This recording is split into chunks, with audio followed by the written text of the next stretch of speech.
Buenas noches. Le invito a que abra su Biblia en Lucas 16, versículo 19. Vamos a ver un pasaje que habla sobre una historia que se llama Lázaro y el rico. Esta es una continuación de la serie Las parábolas de Jesús, pero hoy vamos a ver este pasaje y vamos a aprender algunas cosas. Lucas 16, versículo 19. ¿Ya lo tiene? Voy a leer. Dice así: había un hombre rico que se vestía de púrpura y de lino fino, y hacía cada día banquete con esplendidez. Había también un mendigo llamado Lázaro, que estaba echado a la puerta de aquel, lleno de llagas, y ansiaba saciarse de las migajas que caían de la mesa del rico, y aun los perros venían y le lamían las llagas. Aconteció que murió el mendigo y fue llevado por los ángeles al seno de Abraham, y murió también el rico y fue sepultado.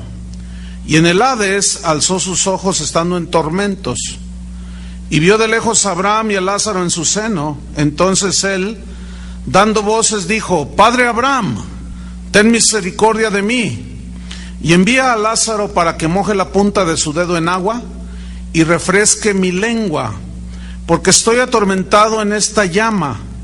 Pero Abraham le dijo: Hijo, acuérdate que recibiste tus bienes en tu vida, y Lázaro también males, pero ahora este es consolado aquí y tú atormentado. Además de todo esto, una gran sima está puesta entre nosotros y vosotros, de manera que los que quisieren pasar de aquí a vosotros no pueden, ni de allá pasar acá.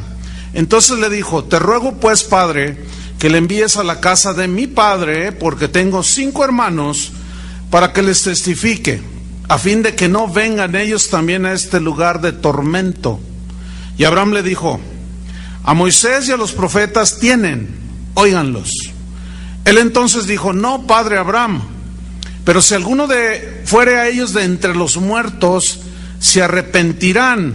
Mas Abraham le dijo: si no oyen a Moisés y a los profetas, tampoco se persuadirán, aunque alguno se levantare de los muertos. Existe una controversia acerca de que si este pasaje que acabamos de leer es una historia de la vida real que Jesús tomó o es una parábola. Algunos argumentan que es la única historia en la Biblia en que Jesús, que se confunde con una parábola, en la cual Jesús identifica a los personajes por nombre. Él nombra al pobre como Lázaro. Por lo tanto, según muchos estudiosos de la Biblia, entre ellos algunos padres de la iglesia primitiva, aseguraban que era un caso de la vida real, una historia real. Por lo tanto, lo consideran no como una parábola, sino como una historia de 2 hombres, que es muy posible que, según la narración de Jesús, los que lo estaban escuchando conocían a ese Lázaro. No es Lázaro el que resucitó, el hermano de Marta y María, no, es otro Lázaro. Entonces, pero en fin, en lo personal yo me inclino en que es una historia real. Sin embargo, ese no es el punto principal ahora. Ese no es el punto principal ahora, sino la enseñanza que nos dejó Jesús en este pasaje de las Escrituras. Eso es lo importante para nosotros ahora. Entonces, en este pasaje Jesús nos da a conocer la situación real que experimentan los malos y los justos después de la muerte. Y vamos a aprender 5 lecciones que encontramos ahí, por lo menos, vamos a ver 5, por medio de las cuales nosotros vamos a aprender qué es lo que dice Jesús acerca de qué sucede con los justos y los malos cuando mueren. La primera lección que vamos a aprender es acerca de que la condición material de un hombre, de una persona, no puede servirnos como un argumento para saber la condición espiritual que alguien tenga ante Dios. Déjeme explicárselo. Por ejemplo, un rico puede estar mal ante Dios, ¿sí o no? un pobre también puede estar mal ante Dios, ¿sí o no? Pero hay ricos que pueden estar bien delante de Dios. Y hay pobres que también pueden estar bien delante de Dios. ¿Entendió eso? Bueno, en el caso de la historia de Lucas 16, 19, habla del caso de un hombre rico que no estaba bien delante de Dios y de un pobre que estaba bien delante de Dios. Y aquí el punto central es lo que ellos iban a experimentar después de la muerte. No tanto aquí, sino después de la muerte. Entonces dice el versículo 19, vámonos al estudio de la parábola o de la historia, como que prefiera usted, no hay ningún problema. Si ustedes insisten que es una parábola, yo no tengo problema, porque eso no es lo importante aquí, repito, sino lo que Jesús enseña acerca de lo que sucede cuando morimos los seres humanos. Lucas 16, 19 dice, había un hombre rico. Bueno, las riquezas materiales, ya dijimos, no son indicio contundente de que el rico en este caso tiene el favor de Dios. Los judíos de aquel tiempo eso creían.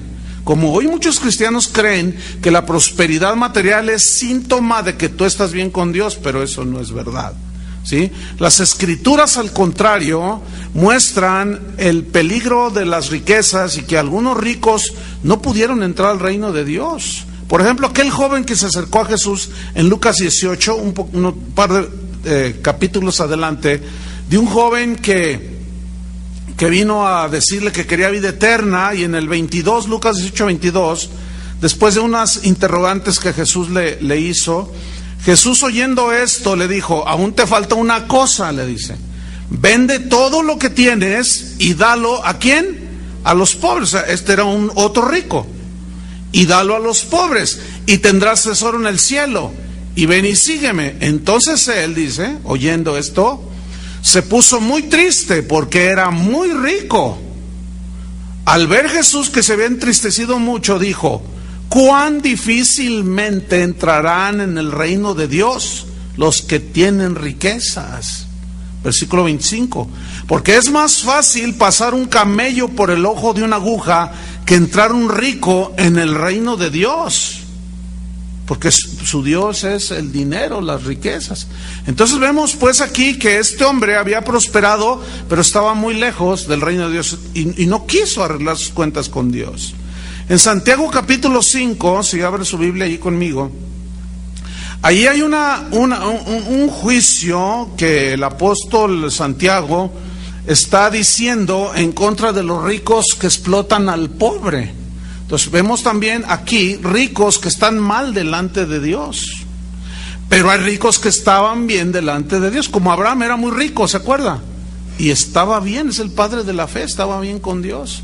Entonces vamos a ver Santiago 5, 1 al 5 al 6. Bueno, dice así, vamos ahora, ricos, llorad, dice, y aullad por las miserias que os vendrán.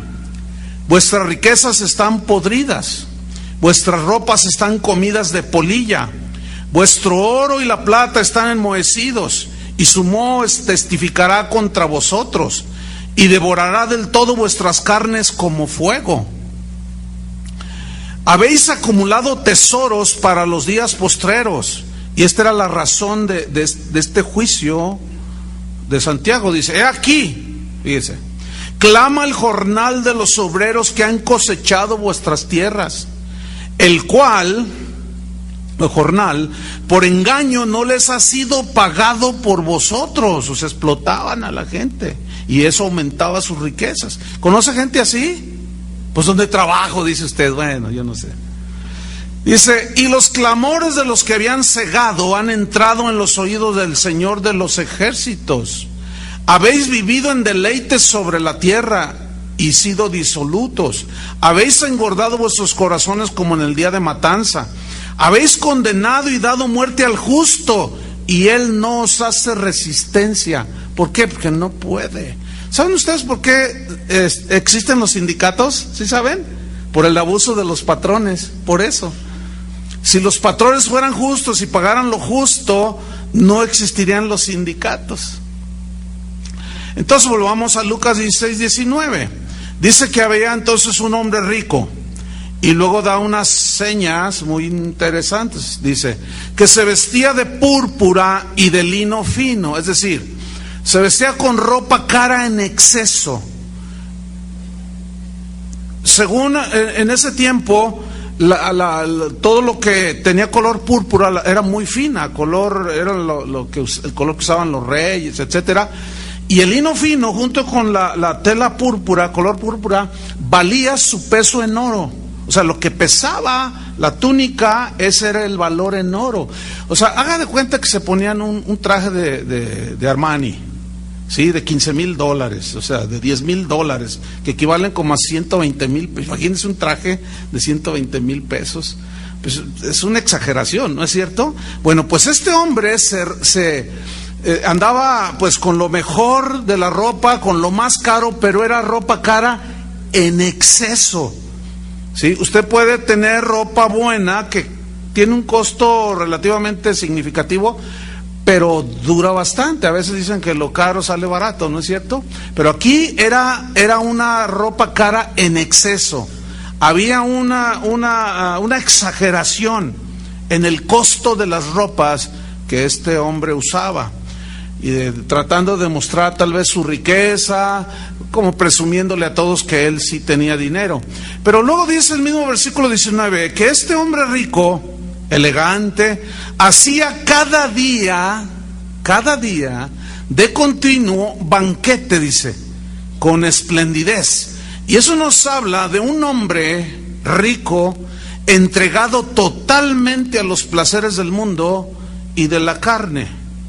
Como dice el Eclesiastés capítulo 2 versículo 10, así era este hombre rico, dice: no negué a mis ojos ninguna cosa que desearan, ni aparté mi corazón de placer alguno, porque mi corazón gozó de todo mi trabajo, el fruto de mi trabajo, y esta fue mi parte de toda mi faena. Miré luego, dice el Eclesiastés, todas las obras que habían hecho mis manos y el trabajo que tomé para hacerlas, y aquí vi que todo era vanidad y aflicción de espíritu, y sin provecho debajo del sol. Bueno, aquí Salomón está reflexionando, era muy rico, ¿se acuerdan?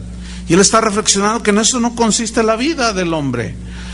O como el hijo pródigo de la parábola, ¿se acuerdan? La parábola del hijo pródigo en Lucas también, capítulo 15, versículo 13, donde dice que juntándolo todo, se fue lejos a una provincia, apartada, lejos. Dice, y allí, este hijo pródigo desperdició sus bienes viviendo perdidamente. O como decimos en México, le dio vuelo a la hilacha. ¿Sí? Bueno, esto que está narrando Jesús es la historia de millones de personas, aún de pobres y ricos, que viven sin tomar en cuenta a Dios. El rico aumentando sus riquezas y el pobre queriendo obtenerlas. Total, se dedican a vivir su vida egoísta sin tomar en cuenta a Dios. Fíjese lo que dijo Job en el capítulo 21, versículo 7, acerca de esta clase de seres humanos, de personas que se dedican a vivir sin tomar en cuenta a Dios, sean pobres o sean ricos. Job 21, versículo 7 hasta el 15. Dice así: ¿por qué viven los impíos?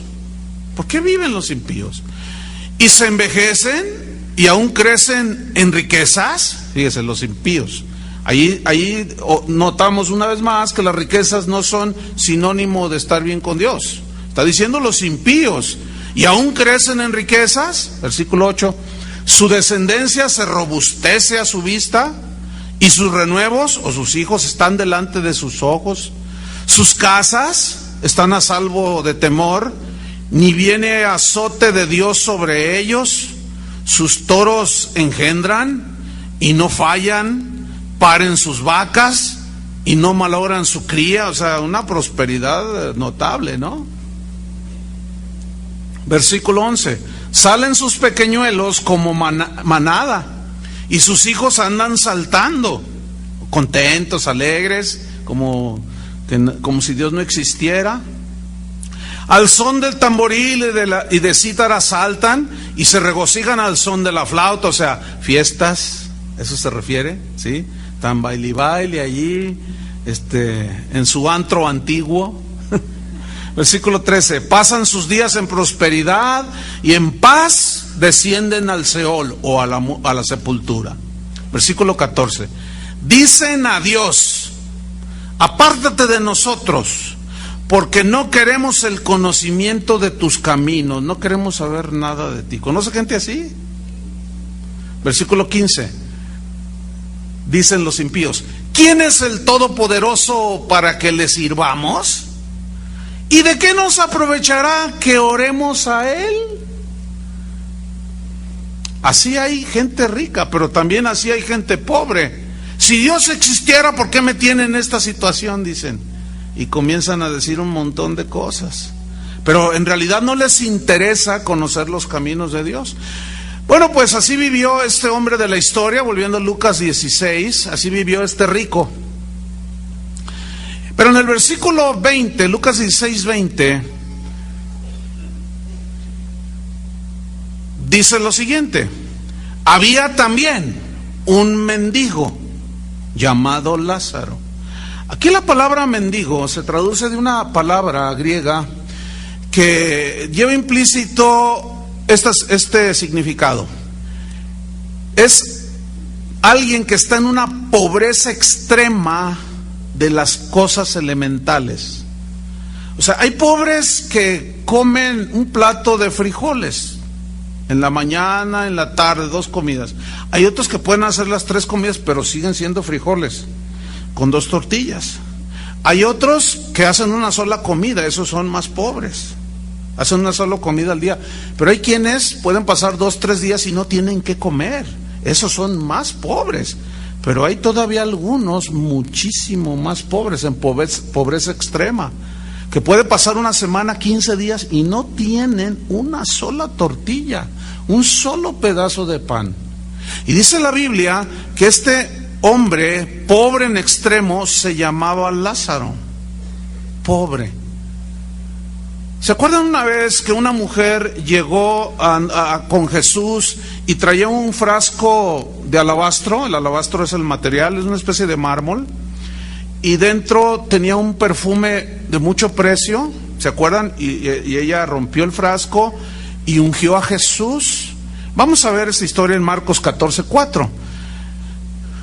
¿Cuál fue la reacción de algunos de sus discípulos cuando vieron que este perfume de gran precio era pues desperdiciado a la vista de ellos? Vamos a ver lo que dijo Jesús aquí. Dice Marcos 14:4. Dice, y hubo algunos que se enojaron dentro de sí por lo que había hecho esta mujer y dijeron, ¿para qué se ha hecho este desperdicio de perfume? Versículo 5. Porque podía haberse vendido por más de 300 denarios, o sea, 300 salarios mínimos. Una cantidad bastante significativa para un perfume, y más en ese tiempo. Dice, y haberse dado, ¿a quiénes? A los pobres. Parecía como un desperdicio, parecía una como incongruencia, pero detrás de esto, uno de los que murmuraban era Judas. Porque no todos los evangelios dicen que dijo eso porque él le pellizcaba del dinero ahí, del tesoro del Señor. Y murmuraban contra la mujer, dice el versículo 6, pero Jesús dijo, dejadla, déjenla en paz. ¿Por qué la molestáis? Buena obra me ha hecho. Miren el versículo 7. Siempre tendréis a los pobres con vosotros. ¿Qué dijo Jesús? Siempre. Que esto me suena como a confesión negativa, ¿no? ¿Será que el mismo Jesús ni siquiera tenía la revelación de la confesión positiva, no? Porque según los que creen eso, pues la Biblia está llena de confesiones positivas. Pues ¿qué confesión tan positiva la de Jesús? A los pobres siempre los tendréis entre vosotros. No porque Dios quiera así, sino porque como consecuencia del pecado y de la condición de la sociedad, el fuerte abusa del débil. Y el rico se enriquece más y el pobre se empobrece más. Y lo injusto de la vida, no lo injusto de Dios, es lo injusto de las conductas de nosotros. No es una injusticia de parte de Dios, porque cuando puso a Adán y a Eva, los puso a los dos en las mismas condiciones. ¿Sí o no? Bueno, entonces dice, ustedes siempre tendrán a los pobres con vosotros, y cuando queráis les podréis hacer bien, pero a mí no siempre me tendréis. O sea, así como estaba en ese momento Jesús. Ha hecho lo que podía, porque se ha anticipado a ungir mi cuerpo para la sepultura. De cierto os digo que donde quiera que se predique este evangelio, en todo el mundo también se contará lo que ésta ha hecho para memoria de ella. Mire, yo hoy lo estoy contando. Pero aquí lo que yo quiero resaltar es lo que Jesús dijo acerca de los pobres. Siempre los tendréis entre vosotros. Cuando el apóstol Pablo se le reveló el evangelio, dice que él fue a Jerusalén a buscar a los apóstoles, Pedro, Santiago, Juan, etcétera. Y cuando los encontró, comenzaron a dialogar y los apóstoles dijeron, no, sin duda se te ha revelado el evangelio. Entonces reconocieron el llamamiento que Dios estaba haciendo al apóstol Pablo para ser un apóstol también y predicador del evangelio a los gentiles.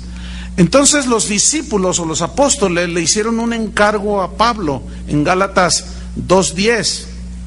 Dice así: solamente nos pidieron, después de que reconocieron que su ministerio era de Dios, solamente nos pidieron que nos acordásemos de los pobres.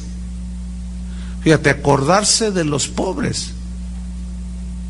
Cristianos y no cristianos, Lo cual, dice, también procuré con diligencia hacer. Entonces, vemos que los pobres, la gente pobre siempre va a haber en el mundo. Pobres, cristianos, ricos, cristianos, gente rica no cristiana, gente pobre no cristiana, ricos que están bien con Dios, pobres que están bien con Dios, ricos que están mal con Dios, pobres que están mal con Dios. Volvamos al versículo 20. Entonces dice que había también un mendigo llamado Lázaro. Y vea la condición en la que estaba. Dice que estaba echado, o así como tirado, a la puerta de aquel, o sea, del palacio del rico, lleno de llagas. Mire, este hombre no solo sufría por su pobreza, sino que también estaba enfermo, sufría en todo sentido. Este hombre era tan pobre que no tenía ni para comer y tuvo que ir a mendigar un pedazo de pan a la casa de un rico, del que él veía que tenía. Sin embargo, por lo que se ve, ¿a dónde se fue este Lázaro, este pobre? Dice que se fue al seno de Abraham, donde ya su dolor, sus lágrimas habían pasado. Se ve que este hombre era pobre, pero era creyente en Dios. Tenía la fe que salvaba. Era pobre en cosas materiales, pero era rico en fe. De tal manera que su fe en el Dios vivo lo trasladó en el momento de su muerte. ¿A dónde? A la presencia del Señor. En Apocalipsis 2, versículo 9, a la iglesia de Esmirna, mire lo que les dice: yo conozco tus obras. Ponga atención.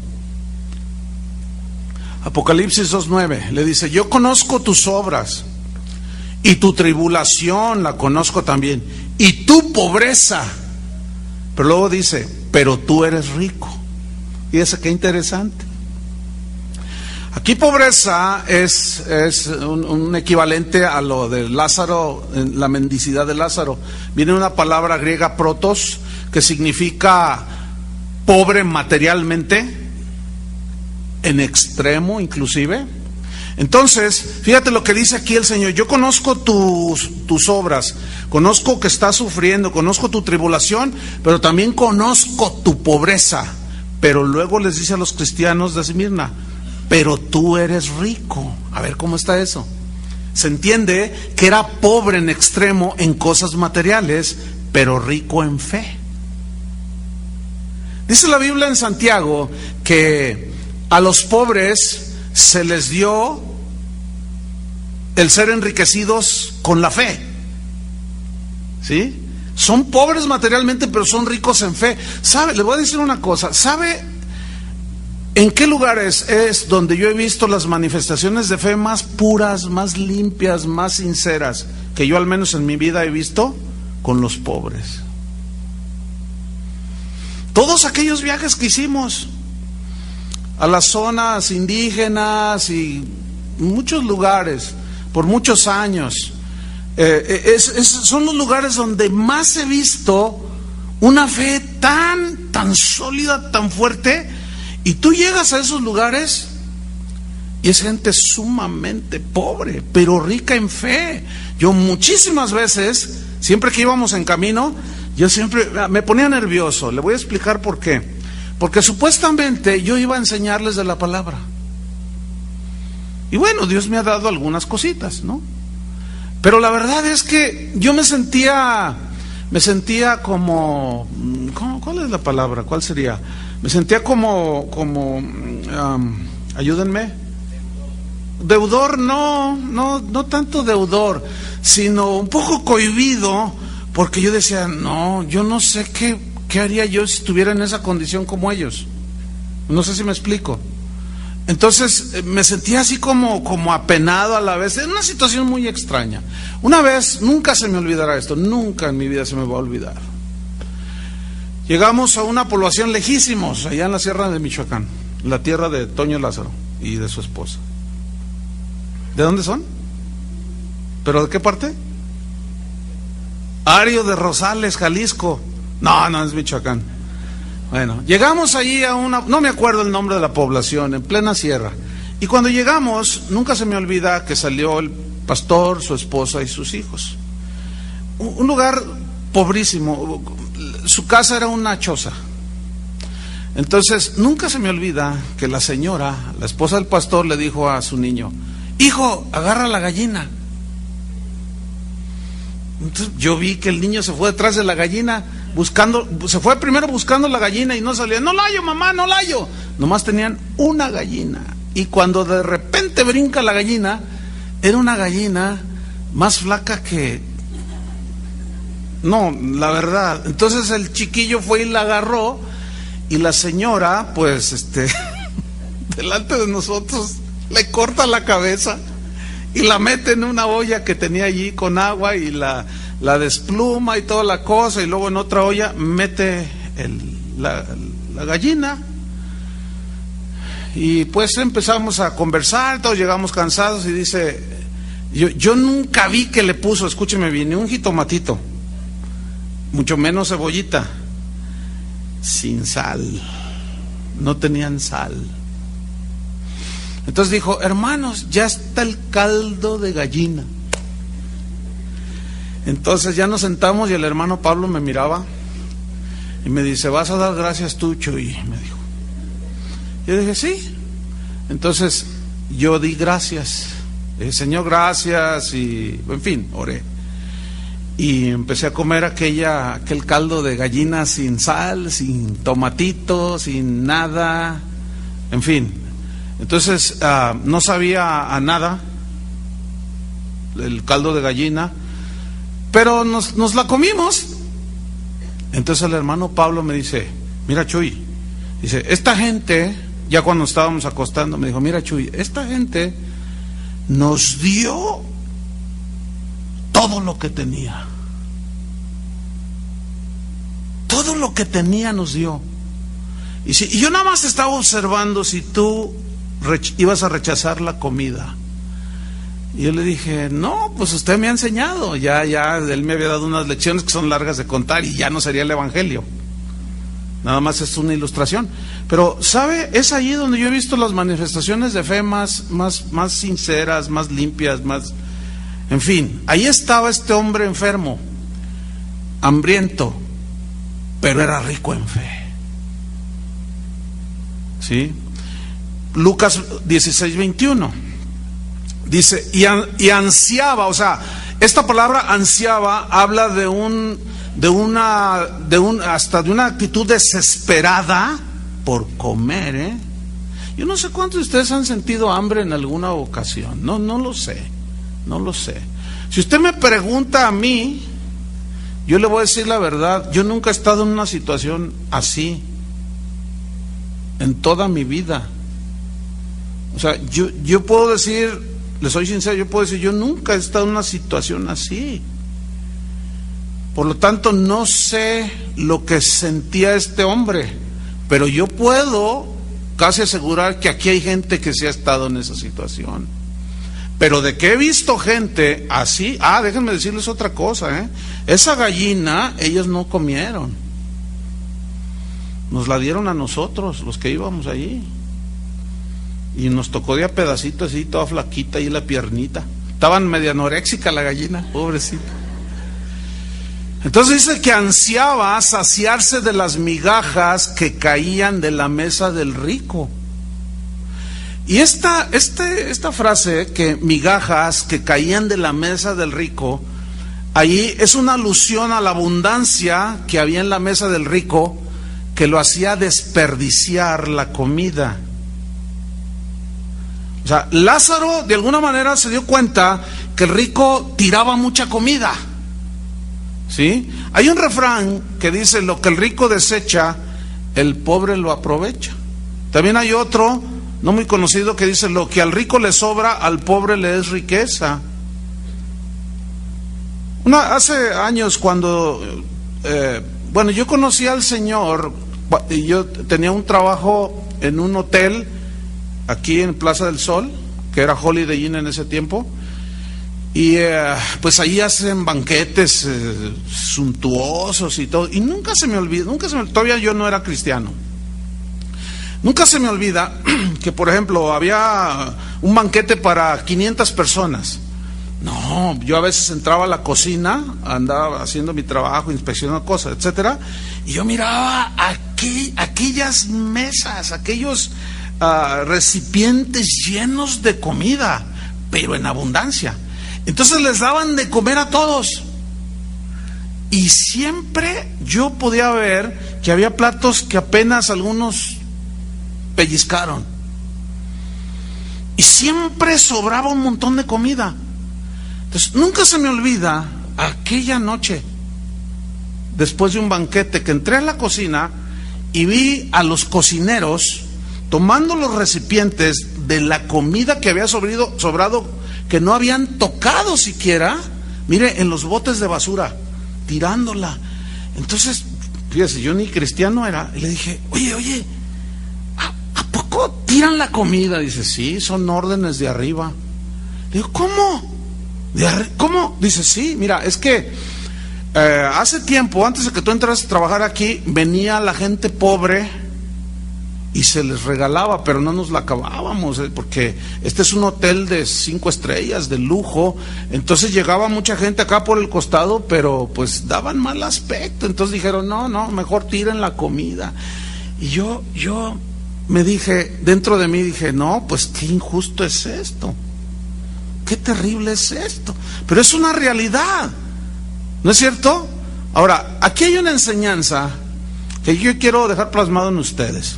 Y es la siguiente: no desperdiciemos ni despreciemos lo que muchas veces Dios nos da en abundancia,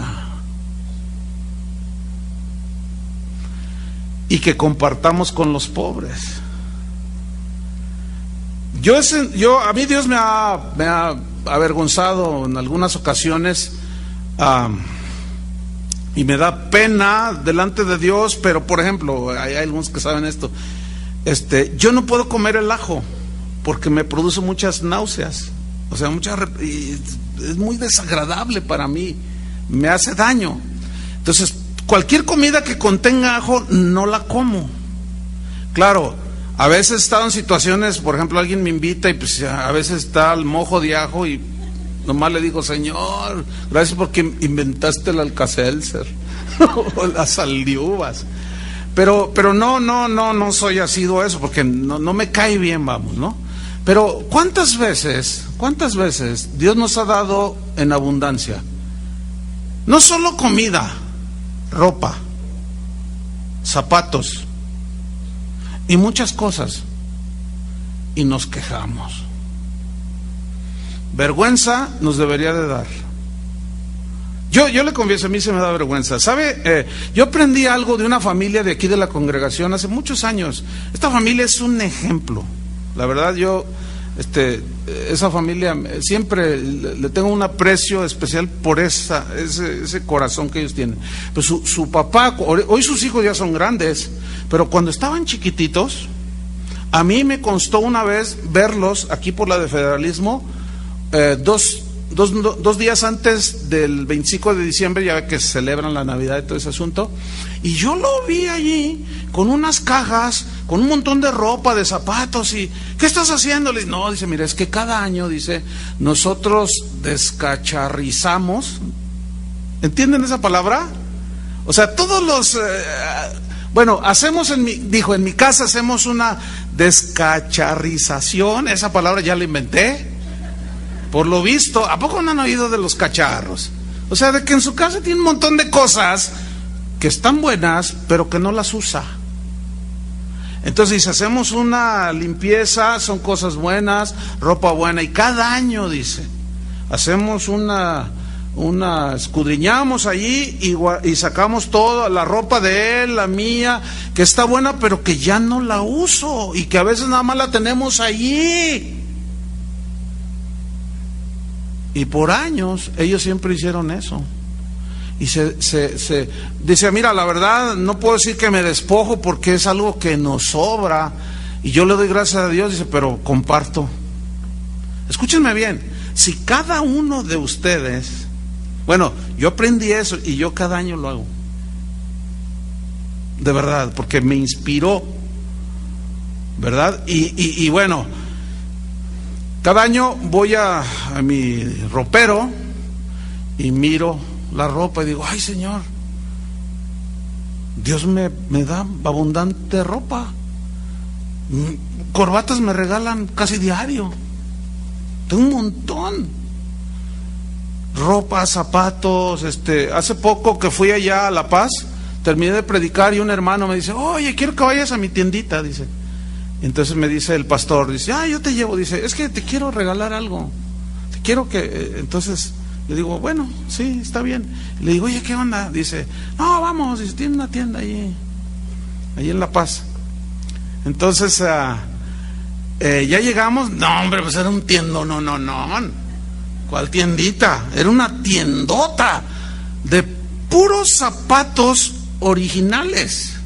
O sea, Nike, pura marca, nada pirata, todo original. Entonces me dice, ¿sabes qué, Chuy? Quiero regalarte zapatos. Yo le dije, es que tengo. Me dice, no, me dice, mira, ven. Entonces me lleva a un aparador y me dice, mira, yo te recomiendo estos. Dice, ¿qué medida eres? Ya le di el número. Entonces, cuando yo lo agarro así y veo el precio, 2,500 pesos.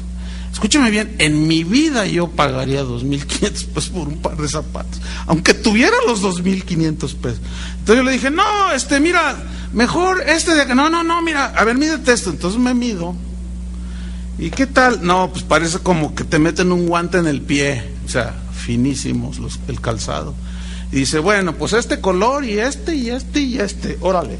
Y a ver, ¿qué número es tu esposa y tus hijos? Y mire, yo salí así. Dije, Señor, pero salí, no crea, le soy sincero, agradecido con Dios y le agradecí al hermano, pero así como, Señor, ¿qué onda? O sea, bueno, gracias, ¿verdad?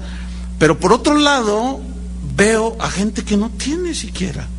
Bueno, cada año, por esa inspiración que recibí de aquel hermano, yo lo hago. Y saco un montón de cosas, hermano, un montón de cosas que no porque las desprecie, sino porque se van acumulando. Y a veces me encuentro un montón de cosas, zapatos, camisas, trajes. el asunto con esto, bueno, así me sucede a mí, no sé, tiene que ser algo soberano de Dios. Pero por ejemplo, yo digo, voy a regalar 8 trajes. Entonces los escojo. Nunca regalo algo que esté mal, nunca haga eso tampoco. Entonces los tomo, entonces Dios me pone, entonces yo los reparto. Mire, apenas los doy y a los 3 días ya tengo 10 nuevos. Y yo digo, ay Señor, ya no sé si, eso, ¿por qué? No lo sé. No lo sé. Yo sé que algunos estarán pensando, ¿y por qué a mí no me pasa eso? No lo sé. ¿Yo qué le puedo decir? Yo estoy diciendo lo que a mí me pasa, pero aquí la enseñanza, volviendo a ella, es no desperdiciar ni despreciar lo que Dios nos da, hermanos. Ese es el punto principal aquí, ¿verdad? Y de la abundancia que Dios nos da, pues descacharricemos. Y usted se va a encontrar con que tiene un montón de cosas buenas que usted puede bendecir a uno que tiene menos que usted. Lucas 16:21. Entonces ansiaba saciarse de las migajas que caían de la mesa del rico. Pero vea su condición. Y aún los perros venían y le lamían las llagas. Qué triste que un animal demuestre más fidelidad y afecto por un pobre y un enfermo que un rico como el de la historia, ¿no es cierto? Dicen que el perro es el mejor amigo del hombre. ¿Será? Hay muchas historias muy interesantes de animales. Un día me dijeron, oye Chuy, ¿has visto la película Siempre a tu lado? Y digo, no, mírala, hasta vas a llorar. Le digo, no, yo no lloro. Es una historia de un perrito que mostró una fidelidad. No sé cuántos lo han visto, ¿no? Está preciosa la película. Y ahí se muestra la fidelidad de un perro, impresionantemente hacia su amo. No les voy a contar la historia, obviamente. Pero si la pueden ver, se llama Lázaro y el rico. Se llama Siempre a tu lado, así se llama la película. Bien. Entonces, fíjese, cuando hay abundancia hay un peligro. Cuando hay escasez también hay peligro. En las dos situaciones hay peligro. En el caso de la escasez hay peligro porque la gente puede blasfemar. Pero cuando hay abundancia se corre el peligro de olvidarnos de Dios. Porque como tienes mucho, ya ni oras, ya ni le pides, ya ni nada. Pero yo estoy convencido, y bueno, lo que yo alcanzo a ver en la Biblia es que el peligro de la abundancia es más mencionado en la Biblia que el peligro de la escasez, porque el pobre tiende a agarrarse más de Dios, ¿entiende? Y el rico tiende a olvidarse de Dios. Entonces es más peligrosa la situación de tener. Mire Ezequiel, capítulo 16, versículo 49, una escritura muy interesante que habla de Sodoma y Gomorra. Y quiero que ponga atención a lo que dice aquí.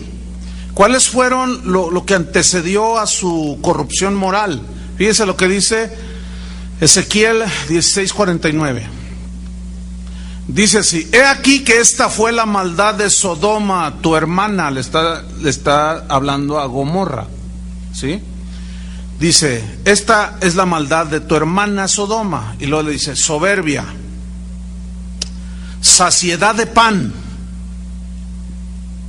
Y número 3, abundancia de ociosidad. 3 cosas: soberbia, saciedad de pan o abundancia de pan y abundancia de ociosidad. Como el rico de la otra parábola: oh, mis bienes han prosperado, voy a hacer mis graneros más grandes, y voy a hacer esto, y voy a hacer lo otro, y voy a hacer más allá. Y Dios no estaba en su mente. Entonces dice, abundancia de ociosidad tuvieron ella y sus hijas, y no fortaleció la mano del afligido y del menesteroso, y se llenaron de soberbia e hicieron abominación delante de mí, y cuando lo vi, las quité. Una cosa tremenda. Bueno, la segunda lección que aprendemos en esta historia es que la muerte es el fin de todo ser humano en esta tierra. Si hay algo seguro a lo cual tú vas a recibir en esta tierra, es la muerte. Y es de los eventos en la vida que todos con seguridad viviremos. Es el lapso de la muerte. Lo quieras o no, lo aceptes o no, Algún día te cantaremos allá en el cielo, ya estás gozando de la presencia del Señor. Todos moriremos algún día. Dice Lucas 16:22. Dice, aconteció que murió el mendigo. Lucas 16:22. Murió el mendigo y fue llevado por los ángeles al seno de Abraham. Y murió también el rico y fue sepultado. Miren, cualquiera que sea la clase social o raza a la que usted pertenezca, todos enfrentaremos la muerte. Si usted es rico, si usted es pobre, si usted es más o menos, si usted está blanco, usted está prietito, si usted tiene ojos azules, ojos color negro, tiene mucho pelo, está calvo, qué sé yo. No. Todos enfrentaremos un día la muerte. Pero déjeme decirle que los sufrimientos del mendigo, los goces del rico, los banquetes suntuosos, la abundancia de aquel rico y la pobreza de aquel, termina todo con la muerte. Pero surge una pregunta: ¿termina la existencia del alma? Bueno, eso es lo que precisamente Jesús está enseñando en esta parábola. En Eclesiastés 3:19 y 20, el predicador dice lo siguiente: porque lo que sucede a los hijos de los hombres y lo que sucede a las bestias, un mismo suceso es. Como mueren los unos, así mueren los otros, y una misma respiración tienen todos. Ni tiene más el hombre que la bestia. Todo esto es vanidad. Todo va a un mismo lugar, todo es hecho del polvo, y todo volverá al mismo polvo. Pobres, ricos, blancos, negros, todos. Entonces la muerte es un acontecimiento cuya certeza nadie puede negar, ¿verdad que no? No, pues eso, el que se atreva a decir no existe la muerte, ya se puso muy filósofo.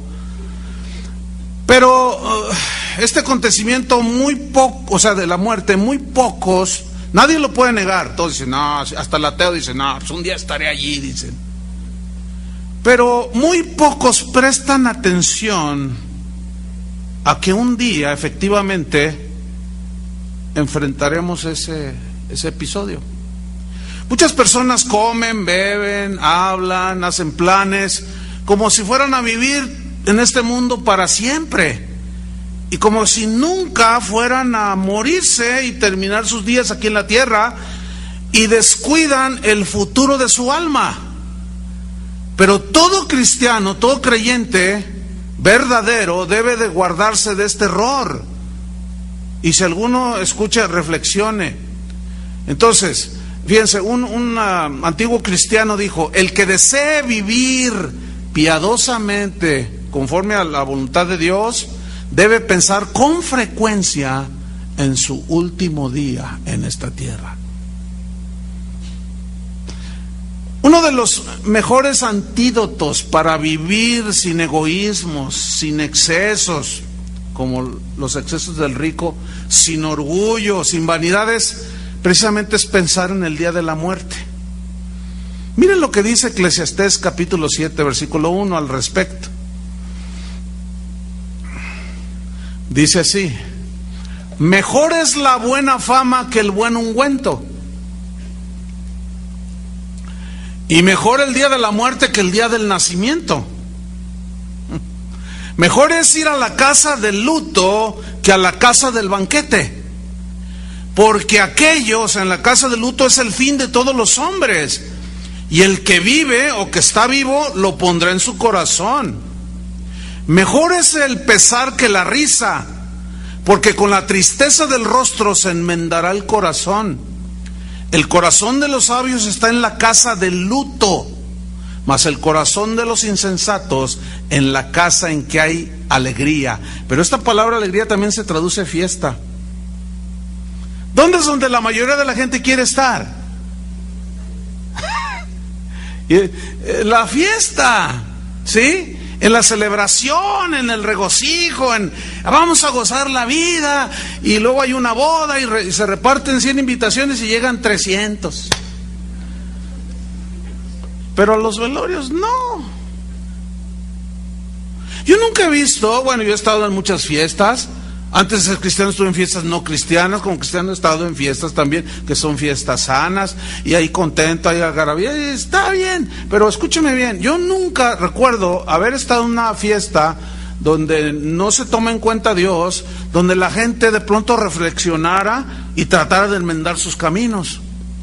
Pero como pastor he estado no sé cuántos funerales, es más, el lunes estuvimos en uno más. Este año se nos inició y se empezaron a morir algunos hermanos de la congregación. Ya están con el Señor. Y el lunes a mí me tocó atender uno, pero murió también el papá de Israel unos días antes. Y bueno, el lunes murió un hermano de los más antiguos de aquí de la congregación. Yo creo que tenía 25 años de ser miembro aquí en la congregación. Y pues fui un rato allí antes de que lo sepultaran. Y compartí, y había algunos cristianos allí, obviamente, de su familia, de él y de su esposa, pero la gran mayoría no eran cristianos. Entonces pues, estaba llena aquel lugar, aquella capillita donde yo les compartí un mensaje y una reflexión acerca de la muerte. Y cuando yo decía cosas, les leí estos versículos, por cierto, y yo veía la reacción en ellos, le hacían así como, ay, ¿quién? Pero a la vez yo miraba, les miras el rostro porque desde arriba se ve todo muy bien. Estaba el féretro del hermano allí adelante y la gente lo miraba así, nomás le hacía. Y yo los veía muy pensativos y bueno, pues con la palabra de Dios traté de llevarlos a una reflexión de que no fueran insensatos y que pensaran que un día, y se los dije, sin duda ustedes estarán allí. Y algunos así como que no les gusta, ¿verdad? Pero la verdad es que esa es la realidad de las cosas, ¿no es cierto? Entonces, yo siempre he visto que en esos episodios donde hay luto, la gente está más receptiva. Tú llegas a una fiesta donde están embriagándose y todo, y dile, oye, te quiero hablar de la salvación. ¿Cuál salvación? Vete a tal lugar con tus cosas. Aquí es para gozar la vida. Pero donde hay luto, qué fácil es hablarles del Señor. Luego se acerca la gente y te pregunta, oiga, ¿eso que dijo? ¿Dónde está? Pues aquí en este librito, mire. Yo iba a una Biblia chiquita. Aquí en este libro. Ay, qué interesante, pues sí.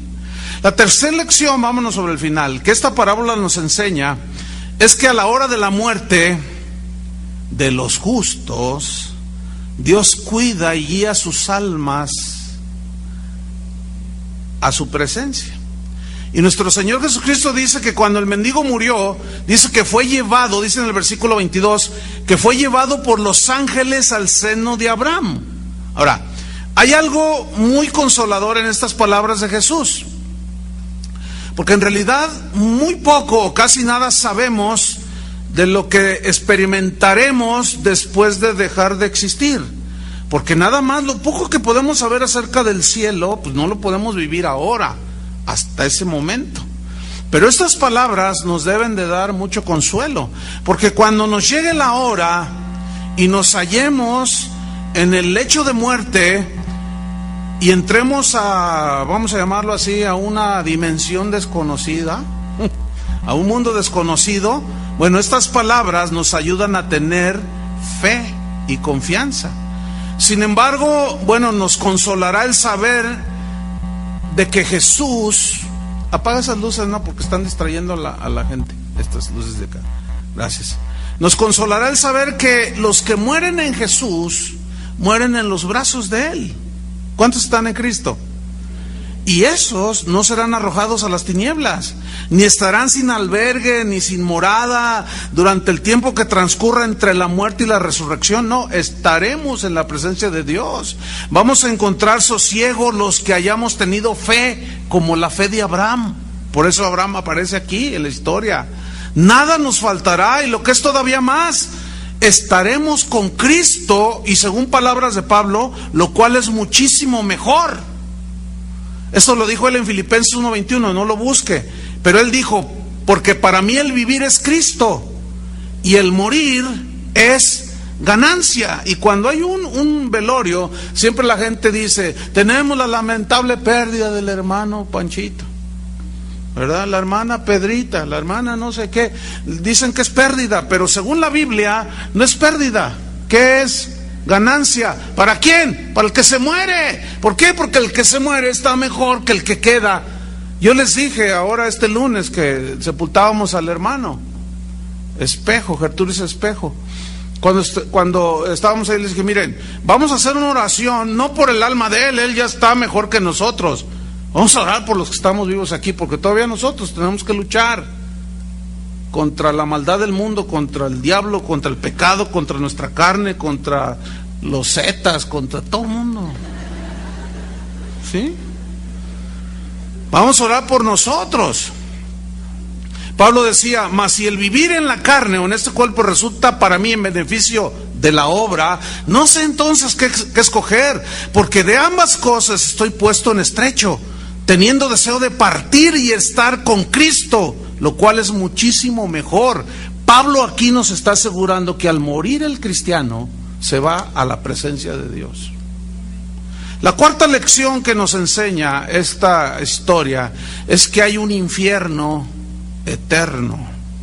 Y Jesús lo dice en palabras infalibles, o sea, inequívocas, que después de la muerte el rico se fue al lugar de tormento. Y lo describe claramente ahí en la historia cómo este hombre deseaba ansiosamente, así como ansiaba Lázaro comer del pan, este rico deseaba ansiosamente una gota de agua para refrescar su lengua, y cómo había una grande cima entre él y Abraham que nadie podía pasar. Esto está en el versículo 23, Lucas 16, 23. Y en el Hades alzó sus ojos. Ahí está, queda el alma viva con todas las expresiones y sentimientos que tuvimos aquí, pero ahora es espiritualmente. Mire, el cuerpo simplemente es como el traje en el cual usted vive dentro, y este cuerpo sirve solamente para podernos mover y expresarnos en esta tierra, pero dentro tenemos un alma, un espíritu, ¿sí? Que así como nosotros sentimos, olemos, palpamos, escuchamos, espiritualmente es lo mismo. Cuando Jesús dijo, el que tiene oídos para oír, oiga. Entonces todos tenían oídos, pero se refería a los oídos espirituales. Entonces hay un ser espiritual que es el que vivirá eternamente o morirá eternamente en el infierno o vivirá eternamente en el cielo. Dice que estaba ahí en el versículo 24, daba voces y dijo, Padre Abraham, ten misericordia de mí y envía a Lázaro para que moje la punta de su dedo en agua y refresque mi lengua, porque estoy atormentado en esta llama. Hay pocos pasajes bíblicos en los cuales se exprese tan claro esto, ¿sí? Que bueno, pavor debe de darnos, temor, sí, temor. Entonces aquí habla que el castigo de los malvados será eterno, y esa es una verdad incuestionable. Desde el día que Satanás le dijo a Eva, no moriréis, desde entonces no ha faltado gente que niegue la existencia de una eternidad. Siempre ha habido. Pero vamos a desengañarnos, o afirmar nuestras convicciones. Hay un infierno para los impíos y hay un cielo para los creyentes. Hay ira y juicio para el que rechaza y no obedece el evangelio de Dios, y hay gozo eternal para los que obedecen y entregan su vida a Jesucristo. Dice el versículo 25, pero Abraham le dijo, hijo, acuérdate que recibiste tus bienes en tu vida y Lázaro también males, pero ahora este es consolado aquí y tú atormentado ahora. ¿Qué fue lo que trasladó a este mendigo a la presencia de Dios y al gozo eternal? Su fe. Obras ni siquiera, ¿qué podía hacer? No tenía nada para hacer buenas obras.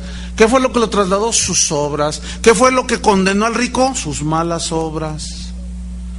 Muestra de que no tenía fe. Versículo 26, además de todo esto, una gran cima está puesta entre nosotros y vosotros, de manera que los que quisieran pasar de aquí a vosotros no pueden, ni pasar, ni de allá pasar acá. Y finalmente, en quinto lugar, la historia nos enseña que los no convertidos aprenden cuando ya es demasiado tarde. Vamos a ver el versículo 27. Entonces le dijo: te ruego pues, padre, que le envíes a la casa de mi padre, porque tengo 5 hermanos, para que les testifique, a fin de que no vengan ellos también a este lugar de tormento. Y Abraham le dijo: a Moisés y a los profetas tienen, óiganlos. ¿Qué significa esa frase? Los escritos de Moisés y los escritos de los profetas tienen, ahí están ya las escrituras, oigan y escuchen y crean las escrituras. Pero mire la respuesta de este hombre, versículo 30. Él entonces dijo: no, padre Abraham, pero si alguno fuere de ellos de entre los muertos, se arrepentirán. Mas Abraham le dijo: si no oyen a Moisés y a los profetas, tampoco se persuadirán, aunque alguno se levantare de los muertos. Es decir, que los milagros no tienen el poder de convencer absolutamente a nadie para transformar su corazón y darles la fe que los salva. Pero creer en las escrituras sí tienen ese poder. Pablo dijo: no me avergüenzo del evangelio, porque es poder de Dios para salvación a todo aquel que cree. Por eso, hermanos, debemos de predicar el evangelio. Entonces la historia nos dice que el rico deseaba que Lázaro fuera a la casa de su papá para que le dijera a sus hermanos que tuvieran fe en Dios, que se portaran como Dios quería, para que no llegaran a ese lugar de tormento. Esto nos demuestra que ya era demasiado tarde. Generalmente las personas tratan de reaccionar cuando ya no hay remedio. Siempre la gente dice: no, cuando esté a punto de la muerte me arrepiento. Ay, sí, pregúntale a los que se les prendió el fuego allá en el Estado de México, o a los que cuando un terremoto así en un segundo les cayó todo encima, a ver si tuvieron tiempo. Eso es una insensatez, todos esos pensamientos. Entonces, la muerte es algo que todos vamos a reconocer, pero la insensatez de no haber puesto atención a nuestra situación espiritual actual, eso va a determinar el lugar al que tú y yo vamos a ir ese día en que enfrentemos la muerte. Para muchos va a ser demasiado tarde, porque rechazaron en esta vida. Ya no hay nada. Mire, todo eso de purgatorio y de que yo te compro unas indulgencias, o como el apóstol de por allí que dice que él saca del infierno a los que él ora, y entonces son puras mentiras. Porque si así fuera, entonces ¿para qué murió Cristo? Si no existe el infierno, como algunos predicadores actualmente andan proclamando por allí que el infierno no existe, entonces vamos a hacer cualquier cosa. Si el infierno no existe, pues entonces no hay tormento, no hay castigo. Entonces, ¿de qué me va? Sí, escúcheme bien, queridos hermanos, si no hay infierno, no, tampoco hay cielo. Si no hay cielo ni infierno, tampoco hay pecado. Y si no hay pecado, tampoco hay maldad. ¿Verdad que no hay maldad? Aquí en la del Fresno fue un hecho de buena voluntad, que 2 niñitas ya no existen aquí en esta tierra. ¿Cómo le llamaría eso a usted?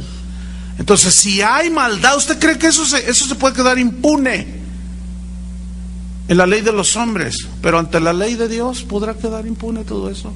No.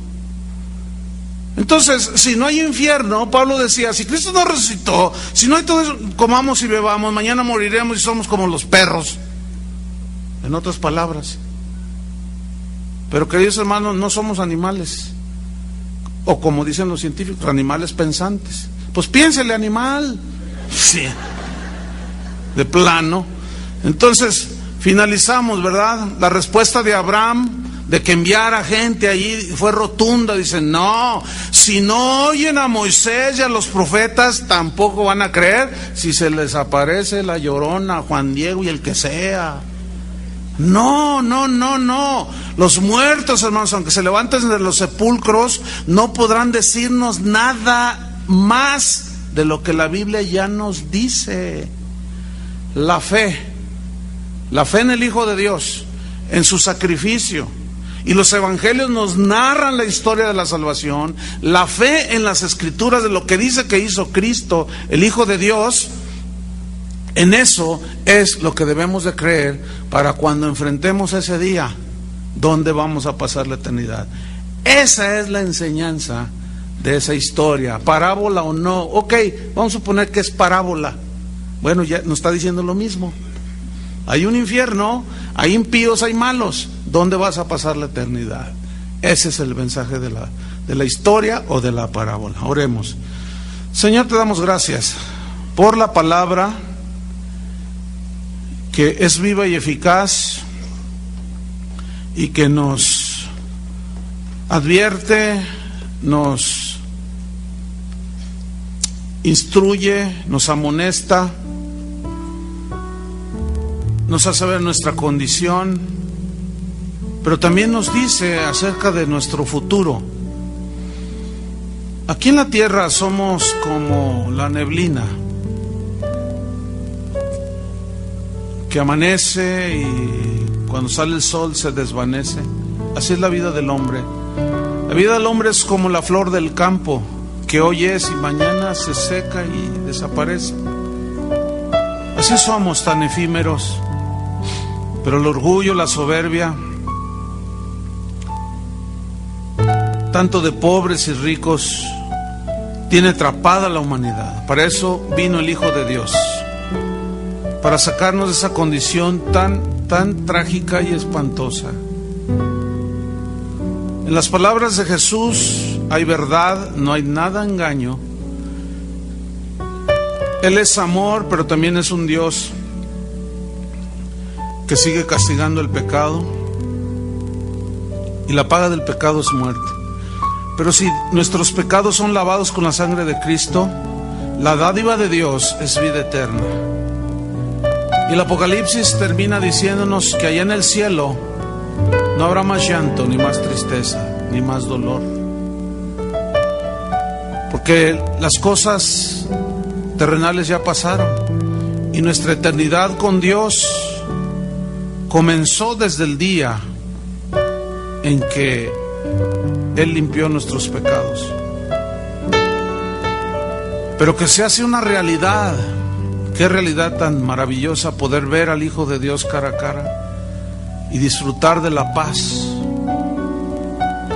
de los justos, el sueño de los justos, dice la Biblia. La Biblia dice, usa una palabra, durmió,